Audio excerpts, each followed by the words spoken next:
Israel melancarkan serangkaian serangan udara di seluruh jalur Gaza pada Sabtu waktu setempat.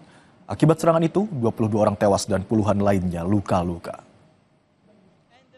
Warga setempat terkejut oleh serangkaian serangan mendadak tersebut. Menurut Mahmud Basal, juru bicara pertahanan sipil Gaza, korban tewas termasuk seorang komandan dari Brigade Al-Qassam, sayap bersenjata Hamas. Sumber Hamas menjelaskan gerakan itu telah memberitahu para mediator regional mengenai kemarahan atas serangan Israel yang terus berlanjut di jalur Gaza, meskipun Hamas dan faksi Palestina lainnya tetap mematuhi perjanjian gencatan senjata.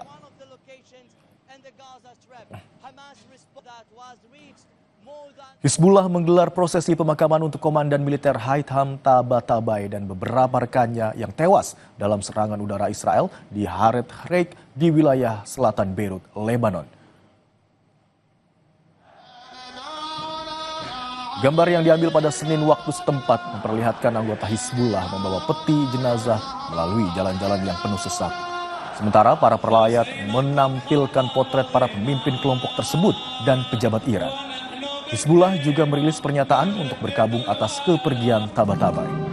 Perdana Menteri Israel Benjamin Netanyahu mengonfirmasi dalam pidatonya pada Minggu malam bahwa pasukannya telah menghabisi komandan Hizbullah itu yang ia tuduh memimpin upaya penyerangan Israel kembali.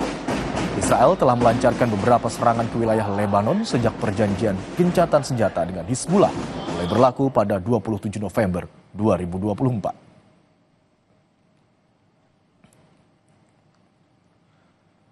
Kota Peshawar, Pakistan tetap dalam siaga tinggi setelah sebuah serangan bom bunuh diri menghantam markas paramiliter kota tersebut hingga menewaskan 3 polisi dan melukai beberapa orang lainnya. Personel polisi dan militer memasang garis penjagaan di area tersebut. Sementara ada korban akibat serangan bom bunuh diri yang masih belum dievakuasi. Salah satu jurnalis Pakistan mengklaim tim forensik telah tiba di lokasi untuk pengumpulan potongan tubuh dan bukti lainnya guna membantu mengidentifikasi para pelaku. Di sisi lain, 3 orang bertanggung jawab atas serangan itu. 1 diantaranya bertindak untuk bom bunuh diri. Perdana Menteri Pakistan, Muhammad Shahbaz Sharif, mengutuk serangan tersebut dengan mengatakan pemerintahnya bertekad untuk sepenuhnya memberantas terorisme.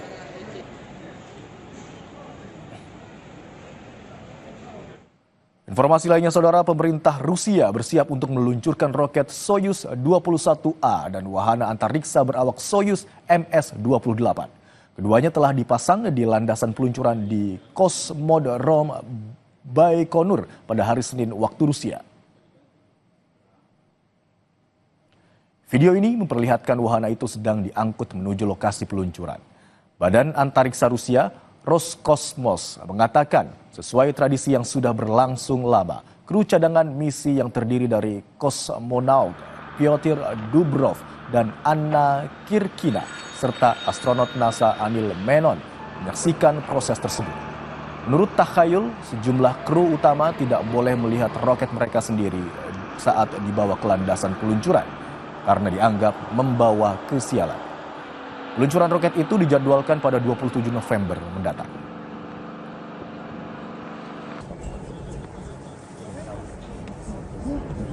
Dan usai jeda, Kompas Siang masih akan kembali dengan sejumlah informasi untuk Anda. Di antaranya, buaya raksasa seberat sekitar setengah ton yang ditangkap warga di Kecamatan Reteh, Indragiri Hilir, Riau mati setelah 20 hari dirawat.